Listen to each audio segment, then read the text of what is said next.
Bro, পুরো বাংলাদেশ আমাকে নেশাখোর বলে গালি দেয় শুধুমাত্র আমার স্টাইলের জন্য, আমার ফ্যাশনের জন্য।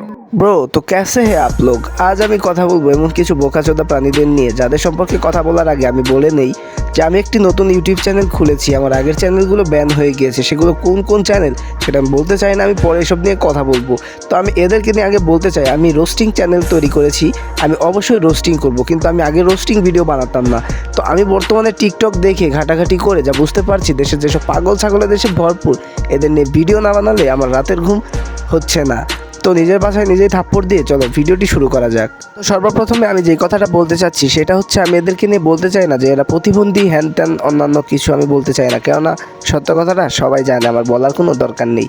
তো আমি যেটা বলতে চাচ্ছি, সবচেয়ে গুরুত্বপূর্ণ কথা হচ্ছে এদেরকে দোষ দিয়ে কিন্তু কোনো লাভ নেই। এদেরকে আমরা কেন দোষ দিব? কেননা এদেরকে ভিডিও দেখে, এদের ভিডিও ভাইরাল করে আমরাই তাদেরকে মাথায় চড়িয়ে বসেছি, তাহলে এদেরকে কেন দোষ দেব? এদের কোনো দোষ নেই, যত দোষ সব পাবলিকদের, আমাদের। কেননা আমরা যদি ওদের ভিডিও না ভাইরাল করতাম, না শেয়ার করতাম, তাহলে তো তারা আজ এই পর্যায়ে চলে আসতো না, তাই না? তো আজকে এটা আমার প্রথম ভিডিও, এই কারণে আমি বেশি কথা বলতে চাই না। পরের ভিডিও থেকে আনলিমিটেড ভরা উইক, চেয়ার নড়া চড়া, একটু হলুদ একটু মরিচ, রোস্টটা করবো করা। তো বাই দ্য ওয়ে, তোমরা যদি সাপোর্ট করো তাহলে সুন্দর সুন্দর ভিডিও নিয়ে হাজির হব। ধন্যবাদ।